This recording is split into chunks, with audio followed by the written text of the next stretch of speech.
तो देखो यार, क्या है कि सुपर हीरोज की कॉमिक्स के दुनिया में हमें कोई भी मेल सुपर हीरो हमेशा से बैडएस लगता है। हम उसके बारे में बात करते हैं, उसके जैसा नकल करते हैं और उसके जैसा बनना चाहते हैं। और कभी कभी तो हम उनके फिजिकल अपीयरेंस पर भी बात करते हैं, लाइक सुपरमैन बैटमैन से ज्यादा फिट है, उसकी हाइट अच्छी है, उसके सिक्स पैक एब्स हैं। पर यार इन सब के बीच में हमारी कॉमिक्स वर्ल्ड की सुपर हीरोइन होती हैं जिनके बारे में हम खुलकर बात नहीं करते, या कह लो कि उनकी खूबसूरती को लेकर वो कितनी हॉट है या कितनी कूल है वगैरह वगैरह। अब देखो यहाँ पर दो वर्ड हैं, पहला अट्रैक्टिव और दूसरा हॉट, और दोनों वर्ड का अलग अलग मीनिंग निकलता है। इसीलिए अगर आप किसी सुपर हीरोइन को अट्रैक्टिव बोल रहे हैं, इसका मतलब है कि आप उसके पर्सनालिटी, उसके बोलचाल, उसके काम करने का तरीका या फिर उसके पॉजिटिव मेंटालिटी से प्रभावित हुए हैं। और दूसरी तरफ अगर आप किसी को हॉट बोल रहे हैं, मीन्स आप उसके तरफ सेक्सुअली अट्रैक्ट हो रहे हैं, उसकी फिजिकल अपीयरेंस आपको अच्छी लग रही है। तो इस तरह से आप उसके बारे में बिना कुछ जाने सिर्फ उसके फिजिकल अपीयरेंस से आप उसके तरफ अट्रैक्ट हो रहे हैं। इस चीज को आप रियल लाइफ से भी रिलेट कर सकते हैं कि अगर कोई लड़की आपको क्यूट लग रही है तो इसका मतलब है कि आप उसके बारे में कुछ अच्छा सोच रहे हैं या फिर पॉजिटिव सोच रहे हैं। और अगर कोई लड़की आपको हॉट एंड बोल्ड लगती है तो उसको लेकर आपका फीलिंग कुछ और होगा। और अगर कोई लड़की बोथ क्यूट एंड हॉट है और वो लड़की आपकी प्रेमिका या फिर आपकी क्रश है तो दोस्त आप बहुत लकी हैं। ऐसे लोगों को अपने लाइफ में संभाल के रखें। खैर, अपने मुद्दे पे वापस आते हैं और इस वीडियो में हम मार्वल और डीसी के सबसे अट्रैक्टिव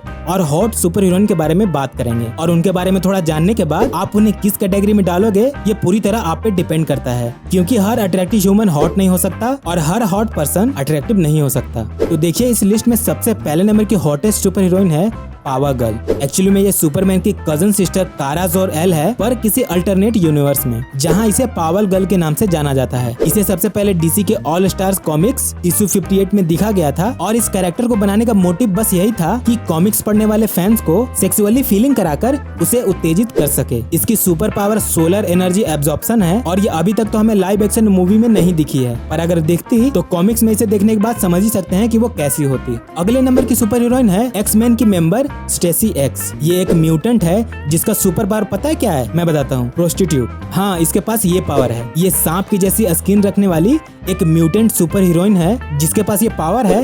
ये पुरुषों को सेक्स के टाइम पे प्योर ऑर्गेजम दे सकती है। ये अपनी पावर का यूज करना अच्छी तरह से जानती है, जिसे सामने वाले को अपनी मैनिपुलेटिंग फेनोमेनन की वजह से उसे अपने वश में अच्छी तरह से कर लेती है, जिससे सामने वाला अपने गोल से भटक जाता है। एक्स-मैन की टीम में होने के बाद भी ये सारे एक्स-मैन के मेंबर्स को खुश रखती है। अब देखो, वो अपनी पावर का यूज तो लड़ाई के टाइम करती है, पर किसी किसी की पर्सनल फैंटेसीज भी तो होती हैं जिसको वो पूरा करती है, और वो चाहे वो किसी के साथ भी करे, उसका मन, इट्स हर चॉइस। अगली सुपर हीरोइन है विच ब्लेड।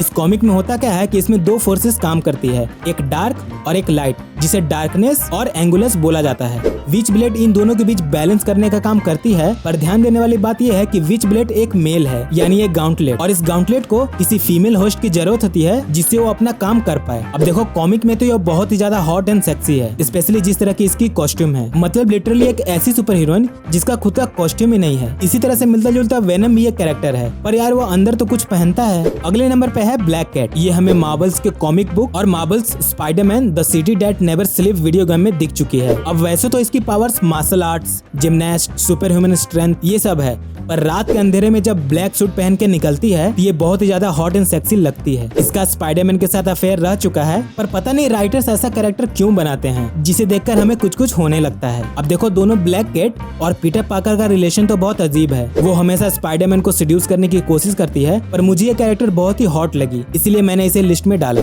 अगले नंबर पे है जीन ग्रे। ये बहुत ही हॉट कोकेशियन लेडी है जिसके लाल बाल, चमकदार हरी आंखें, स्किन एकदम गोरे और भूरे कलर का मिक्सचर, जो इसे कॉमिक्स में one of the sexiest character बनाती है। ये अट्रैक्टिव होने के साथ साथ बहुत पावरफुल भी है, जो एक्स-मैन की टीम में काम करती है। इसे मार्वल्स कॉमिक्स में सबसे पावरफुल और स्किल्ड टेलीपैथ और टेलीकरेंसीज का यूज करने वाली माना जाता है। अब देखो, मैंने इसे इस लिस्ट में इसलिए इंक्लूड किया क्योंकि ये हॉट के साथ साथ बहुत पावरफुल भी है, और अगर दोनों हॉट एंड पावरफुल का कॉम्बिनेशन साथ में मिल जाए तो मजा तो आएगा ही। अब देखो, इस सब के साथ साथ अगले नंबर की जो सुपर हीरोइन है वो बहुत ही ज्यादा हॉट है। मतलब इसका गोरा बदन, नीली आंखें, चौड़ी कंधे और सीधी कमर, हर चीज में एकदम परफेक्ट। और अगर आपको इसकी हॉटनेस का नजारा देखना है तो इसकी कॉमिक्स वंडर वुमन अर्थ 1 एक बार जरूर पढ़िए, जिसे पढ़कर आपको पता चलेगा कि ये सेक्स के लिए कितना एक्साइटेड रहती है। और क्योंकि इसके पास सुपर पावर है तो इसका काम आसानी से होगा भी नहीं। खैर, ये कॉमिक्स में तो बहुत ही ज्यादा हॉट एंड अट्रैक्टिव है, और जैसा कि मैंने कहा कि हर एक चीज में कोई ना कोई एक्सेप्शन होती है, तो दोस्त ये एक्सेप्शनल सुपर हीरोइन यही है जो at the same time hot, sexy और इंटेलिजेंट सब लगती है। बहरहाल अब हर एक इंडिविजुअल का ओपिनियन अलग अलग हो सकता है, किसी को कोई हॉट लग सकता है, किसी को नहीं, और किसी को कोई अट्रैक्टिव लग सकता है तो किसी को वो भी नहीं। पर इन सब के बारे में आपका क्या सोचना है और मैंने किस सुपर हीरोइन को इस लिस्ट में इंक्लूड नहीं किया है, आप कमेंट में बता सकते हैं। बाकी वीडियो आपको कैसी लगी आप लाइक और डिसलाइक करके बता सकते हैं, और अगर आप चैनल पे पहली बार हैं तो सब्सक्राइब भी कर दीजिए। वंडर वुमन और अमेज़न्स की रिप्रोडक्शन का प्रोसेस जानने के लिए इस वीडियो पर क्लिक करें और वंडर वुमन के सारे कॉस्ट्यूम्स जानने के लिए इस वीडियो पर।